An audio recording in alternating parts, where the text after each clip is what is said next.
世界一わかりやすいルシラーの要点解説です。使い方の実演、解説の順でご紹介します。まずは早速使い方を見てみましょう。変装スキルで入場、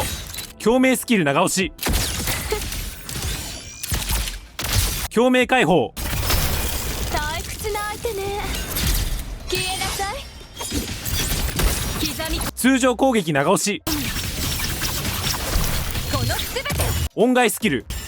収装スキルで交代。記憶よ。わらわに任せるがよい。これで OK です。過去最短。それでは解説です。一番大事なことを先に言っちゃうと、ルシラーは結装軸のメインアタッカーであるヒユキ、あるいは音外軸のメインアタッカーであるシグリカやガルブレーナ、フローバと相性がいいサブアタッカーです。が、どっちと組むにしても使い方は同じですので、いつもより超短いんですが、流しで見てみましょう。変装スキルで入場すると、ルシラーのゲージが2つ分溜まります。もし何らかの理由で変装スキルで入場できなかった場合、通常攻撃連打でもゲージを貯められるので、連打して2つ分ゲージを貯めましょう。続いて共鳴スキルを長押しし続けると、やりきった感を出した後にゲージがもう一つ溜まります。この共鳴スキルはスキルの説明文を見ると、さも音ゲーみたくちょうどいい感じで共鳴スキルボタンを離すといい的な感じに読めるんですけれども、別に押しっぱなしでもベストタイミング扱いで発動してくれるので問題ありません。ゲージが3つ溜まると共鳴解放が使えるようになります。他のキャラと違って共鳴エネルギーを貯めなくても共鳴解放が使えるという親切仕様です。なのでルシラーは武器や音外などで共鳴効率のステータスを上げなくても良いということです。共鳴解放を使うとただでさえエッチな先生がよりエッチになるので、そしたら通常攻撃を長押し、貯めたゲージを消費して勝手に攻撃してくれます。やりきった感を出したら余ってる音外スキルを使って収装スキルで交代。収装スキルの効果はルシラーの共鳴モダリティ、いわゆるモードを結装モードにするか音外モードにするかで効果が変わってくるので一旦省略。使い方は以上です。サブアタッカーの中でも群を抜いて分かりやすいですね。ではここから結装モードと音外モードで何が変わってくるかを簡単に説明します。今回はどっちを選んでもシンプルなので安心。まず音外モードを選んだ場合、乱暴に言うとルシラーはチーム内の音外スキルダメージを増やしたり、大抵の攻撃が音外スキルダメージ扱いになったり、あと音外スキルを発動した扱いになってくれます。どういうことかっていうと、チーム内の音外スキルダメージを増やすっていうのはそのまんまの通りで、音外スキルアタッカーであるシグリカやガルブレーナ、フローバのダメージ量を増やせます。で、ルシラー自身も共鳴解放後の通常攻撃長押しで発動するやつとかが音外スキルダメージ扱いになるので、もし他の人、例えば9円とかから音外スキルダメージブーストのバフをもらえば、ルシラーはそのバフの恩恵に授かれるということです。一方ちょっとややこしいのが、音外スキルを発動した扱いになってくれるっていう方。これは他のキャラの解説なので手短に済ませるんですが、例えばフローバは他の誰かが音外スキルを発動すると控えから追撃してくれる性質を持っていました。またシグリカやガルブレーナも他の誰かが音外スキルを発動すると専用ゲージが溜まってそれを使って強力な攻撃を出すことができました。本来音外スキルは1ローテーションあたり1キャラ1回しか使えないので、追撃したりゲージを貯められる回数には限界があるところ、ルシラーは元々持っている音外スキルに加えて共鳴解放後の通常攻撃長押しによる3連撃も音外スキル発動扱いの攻撃になります。つまり都合4回の音外スキル発動扱いの攻撃を持っているため、フローバによる追撃やシグリカ、ガルブレーナによるゲージ蓄積をより多く発動させてくれるということです。すげえややこしいのが、音外スキルダメージ扱いと音外スキル発動扱いは別物で、ルシラーは多くの攻撃が音外スキルダメージ扱いではあるんですが、そのうち音外スキル発動扱いなのは本物の音外スキル1回と共鳴解放後の通常攻撃長押しによる攻撃3回だけです。まあその差を理解していようがいまいが、ルシラーの操作は同じで、フローバ、シグリカ、ガルブレーナと相性がいいってことには変わらないので、あまり気にしなくて OK。音外モードの説明は以上です。続いて結装モードの場合、まず結装効果についておさらいすると、くっそ乱暴に言うと、スタックするたびに追加ダメージを与えられるっていうのが結装効果です。結装効果1スタック付与、バーン追加ダメージ。結装効果2スタック付与、バーン追加ダメージ。こんな感じです。で、ルシラーが結装モードの時は多くの攻撃でこの結装効果が付与できるようになるのと、結装効果自身のダメージ量も増やすことができます。ルシラー実装時点で結装効果を付与できるのはヒユキだけだったので、今までヒユキ単独でしか結装1スタック付与バーン追加ダメージ、結装2スタック付与バーン追加ダメージってできなかったところ、ルシラーも一緒に結装効果をバンバン付与できるようになった上、付与した時の追加ダメージ量も増やせるのでヒユキと相性がいいっていうことです。ちなみに結装効果には一定スタック以上で敵を凍結させるっていう効果もありますが、これはタイミングを見極めて凍結させるっていうより、結装付与しまくってたらなんかたまに敵凍結してるわラッキーぐらいのノリなので、あまり気にしなくて OK です。詳しくはヒユキの解説動画を参照ください。それとルシラー、ヒユキに加えてチサが相性いいんですけれども、その理由もすでにヒユキ動画で触れてるのでそっちを参照ください。なおこの結装効果とは別の話として、ルシラーもヒユキも凝縮属性のキャラで、ルシラーは敵の凝縮耐性をダウンさせることもできるので、そっちの意味でもヒユキと相性がいいです。ヒユキを持っていればぜひヒユキと組みましょう。最後に探索性能に関する補足。ルシラーは専用のカメラ撮影コマンドを持っていて、採取物を撮影すると範囲内のもの全部撮れるとという超絶便利性能を持っています。積極的に使いましょう。解説は以上です。なお、おすすめ音階とか育てるスキルの優先度は、せっかくゲーム内の攻略サイトに記載があるんだからそっちを見ようの精神で割愛します。いかがでしたでしょうか？名調界隈の攻略動画はパワポとか数字とか使ってどちゃくそ丁寧に作られており、好きなキャラをいい感じに使えるようになりたいだけなんだよなという私みたいなライト勢にはちょっと味が濃すぎる印象があったので、伝える範囲や深度を私なりに厳選してライト勢向きに動画を作りました。ルシラーと相性がいいキャラの分ももちろん作ってますし、今後実装するキャラも基本的に同じようなあっさり味の攻略動画を作ってまいります。今後のキャラの解説動画やストーリー感想動画の方もお見逃しのないようチャンネル登録よろしくお願いします。今回のキャラの使用感、動画への忌憚のないご意見感想ぜひコメントください。お次やらし